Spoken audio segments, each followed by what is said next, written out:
Правительство Коми в рамках проектного управления пересмотрит всю проводимую прежде работу по направлениям здравоохранения, образование, жилье и городская среда, малый бизнес и поддержка индивидуальной предпринимательской инициативы. Об этом главе региона рассказала министр экономики Марина Анисимова.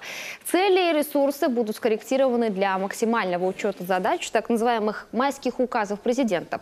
По другим направлениям будут и вовсе разработаны новые проекты. Ориентир по срокам – готовность федеральных паспортов. Произойти это должно к 15 августа.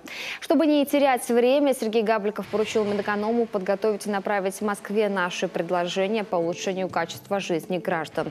Напомним, по итогам прошлого года наша республика оказалась в лидерах по стране в части выполнения майских указов президента. 26 из 36 показателей – это данные мониторинга государственной автоматизированной системы управления. Таким образом, за прошлый год ни одному субъекту не удалось исполнить все заданные планы. Однако наш регион оказался самым ответственным.